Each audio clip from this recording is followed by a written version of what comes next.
peux pas le voir chanter, moi. C'est pas possible. Mais regardez la maison.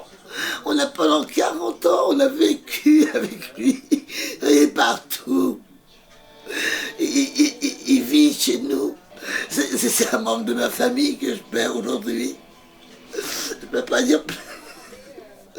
Inconsolables. Devant leur télévision, Monique et Yves n'arrivent pas à réaliser la perte de leur idole. Johnny Hallyday les a quittés.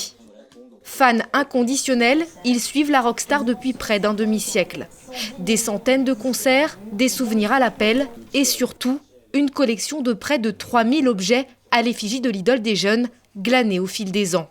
Alors la plus belle pièce, c'est ça évidemment, que tout fan doit avoir. Son premier disque, l'étui à guitare CD, un portrait en bronze, près de 1000 photos, 800 disques, 250 t-shirts, 150 livres. Même le dernier livre qui est sorti, on l'a déjà. Un véritable musée consacré à Johnny dans leur appartement de Pontoise. Ce disque-là, c'est le seul qui est entouré de 3 couches de feuilles d'or. Et le disque, c'est de la feuille d'or. Véritable.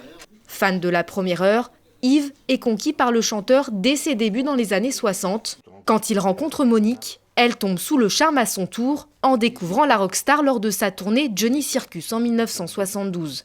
Dès lors, ils vont y consacrer leur vie. On n'allait jamais au restaurant. On allait voir les concerts que de Johnny. Et tout notre argent passait pour Johnny. C'était notre but, c'était notre vie, c'était notre façon de vivre en fin de compte. Fan du chanteur, du comédien et de l'homme, pas une journée ne se passe sans qu'Yves ne porte sur lui du Johnny. Et celle-là, je la porte. Et l'intérieur. Même les jeunes ne pourront pas me suivre sur ce terrain. Les jeunes, vous les voyez porter des t-shirts de leur groupe de rap, et tout ça. Nous, c'est toute l'année que je porte Johnny, dans n'importe quel pays où je vais, dans n'importe quelle région que je vais. Toujours du Johnny sur moi. Bien avant la disparition de leur idole, le couple avait décidé de se séparer d'une partie de leur collection qui doit bientôt être expertisée. Même s'ils se séparent de leurs précieux objets, il restera toujours à Monique et à Yves quelque chose de Johnny en eux.